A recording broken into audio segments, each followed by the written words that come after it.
going to say this to you guys very quick and brief in 20 seconds.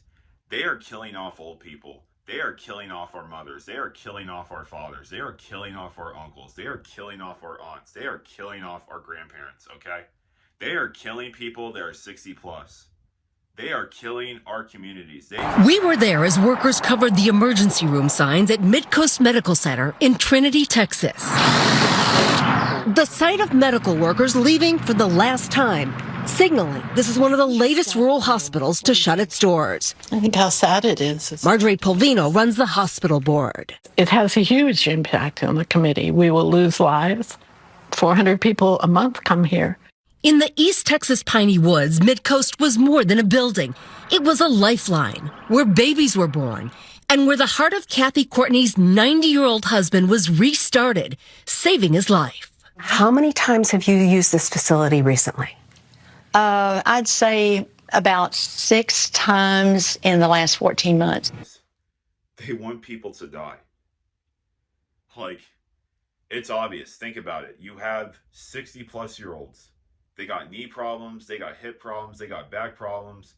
They're on Social Security, they're on Medicaid. They're trying to cut Social Security, they're trying to dock that, they're trying to privatize Medicaid. I mean, you guys saw how that went in Michigan. Fucking disaster. Complete disaster when it came to privatizing Medicaid. And like I said, I'm going to just say this. You are not a productive member of society. That's the whole point of the American system. The closure, hospital officials tell us, was driven by the same factors that have closed other rural hospitals.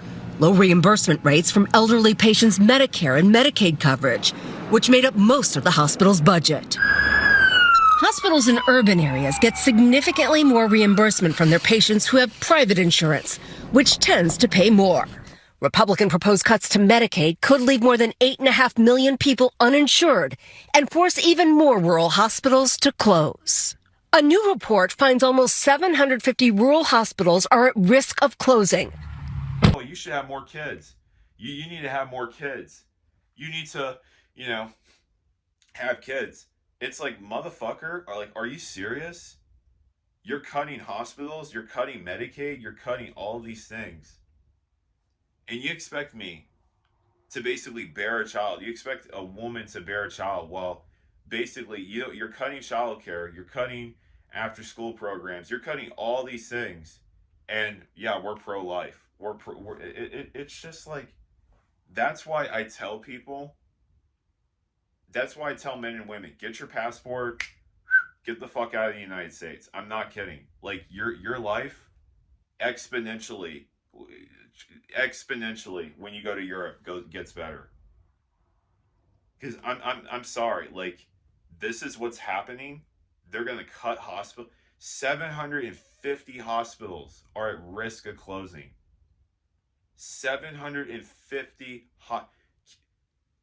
the amount of people, the amount of PTSD, the amount of the amount of people that are going to die because, let's be real, when you're having a stroke or a heart attack, time is everything. Time is literally everything. I know people right now that are old and they're having passive suicide ideation. Like, they're not willing to do it, but they would not mind if they didn't wake up the next day. That is what living in America is like, which will be for a separate video. Courtney's husband is now home and doing well, but the 87-year-old isn't sure she could drive that far if she or her husband of 65 years had another emergency. When your husband had a heart attack recently, how long did it take you all to get here? Probably 10 minutes, 15. And if you had to go to the next closest hospital, how long would that have taken? Over a half an hour. Is that the difference between perhaps life and death? I would say it is. So, Janet, when these rural hospitals close and folks end up having to drive a long way, what's the overall impact on their health as a result? They often give up on preventative care, things like regular checkups, and that can lead to the delayed, diagnosis of something like a serious illness like cancer. What about the effect of these hospitals closing on the community, Janet?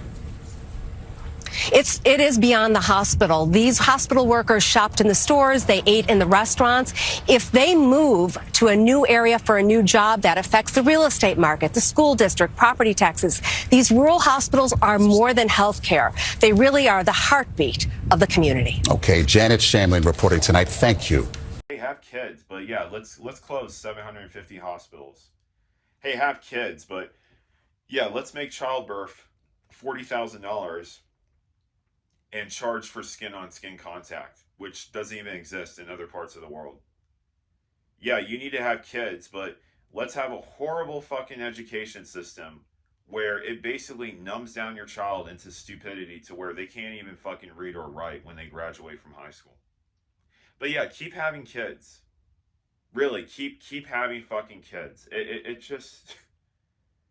I mean, I'll be putting the link down below of the original video. But it's just, like I said,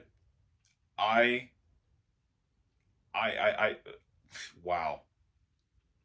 Just the amount of people that are about to die. I mean, just the economy going to where it's going to go, you know, when it comes to these local communities. I mean, you think it was bad now? I remember when I was homeless in 2018, I thought it was bad.